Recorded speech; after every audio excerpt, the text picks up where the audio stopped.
غسل کے بعد وضو کرنے کا حکم محمد نعمان پیرم چکچار پتوکی سے یہ سوال کر رہے ہیں۔ دیکھیں، غسل سے فراغت ہونے کے بعد وضو کرنا ضروری نہیں ہے، بلکہ ایسا نہیں کرنا چاہیے۔ غسل کے شروع میں وضو کرنا مسنون عمل ہے۔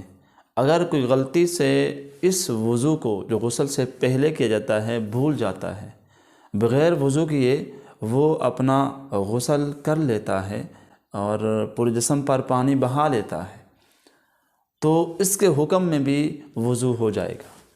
یعنی کہ اس نے غسل کیا اور غسل اس انداز سے کیا کہ پورے جسم پر ایک بال بھی خشک نہیں رہا، تو اس سے بھی وضو ہو جائے گا۔ دوبارہ وضو کرنے کی ضرورت نہیں ہے، اگرچہ یہ خلاف سنت ہے۔ تو غسل کے بعد وضو کی ضرورت نہیں ہے، وضو غسل کے حکم میں ہی ہو جاتا ہے۔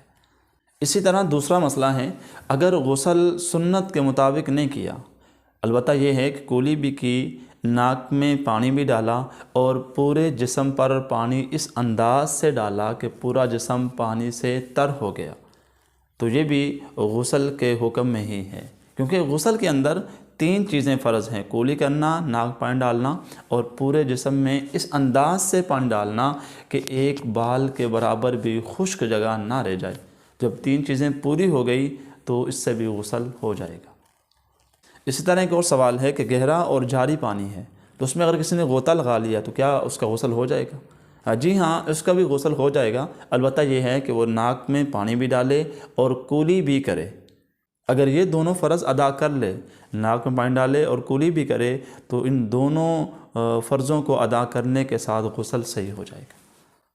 ایک اور مسئلہ کہ بہت بڑا تالاب ہے جہاں پر مسلمان بھی اور غیر مسلم یہ دونوں نہا رہے ہیں، تو وہاں پر اگر ڈبکی لگائی تو کیا اس پانی سے غسل ہو جائے گا یا غسل نہیں ہوگا؟ جی ہاں، اس سے بھی غسل ہو جائے گا، کیونکہ گہرا اور جاری پانی ہے، یہاں پر ناپاکی کا وہم نہیں کرنا چاہیے۔ البتہ غسل بھی ہو جائے گا اور غسل کے حکم میں وضو بھی ہو جائے گا۔ دوسرا سوال ہے کہ منہ کے اندرونی اور بیرونی حدود کیا ہیں؟ غسل میں منہ کے اندر اس حد تک دھونا فرض ہے جو کہ وضو میں دھونا فرض ہے، جس کو کولی اور مزمزہ کہتے ہیں۔ تو منہ اٹھا کر غرغرہ کرنا یہ سنت عمل ہے، یہ فرض نہیں ہے۔ پس کوا جو زبان سے پرے ہے اس کا دھونا فرض نہیں ہے، فرض اس قدر ہے جس کا اطلاق مزمزہ کے آتا ہے۔ جب پانی منہ میں کولی کے لیے لیں تو منہ جھکا کر جہاں تک وہ پانی اپنی سیر کر جائے تو اس کا دھونا فرض ہے۔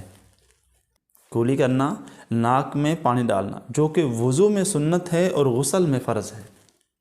ہاں، غسل میں کولی کرنا اور ناک میں پانی ڈالنا یہ 1 مرتبہ فرض ہے، 3 مرتبہ فرض نہیں ہے، 3 مرتبہ سنت ہے۔ یا ایک مسئلہ اور آپ کی خدمت میں عرض کرتے ہیں، جہاں پر لوگ سستی دکھاتے ہیں، جسم پر غسل کرنے کے بعد اگر کوئی جگہ خشک رہ جائے تو اس خشک جگہ پر ہاتھ پھیرنا یا گیلا کرنا یہ ضروری نہیں ہے، اس جگہ کا دھونا ضروری ہے۔ البتہ دوبارہ غسل یہ واجب نہیں ہے۔ ہاں، جو جگہ خشک رہ گئی، مثال کے طور پر ناک میں پانی نہیں ڈالا تو ناک میں پانی ڈال لے، یہ کافی ہو جائے گا۔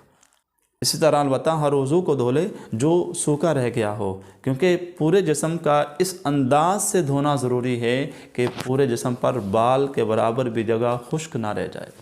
اللہ تعالیٰ مجھے اور آپ کو مسائل غسل سمجھ کر اپنی عملی زندگی میں لانے والا بنائے۔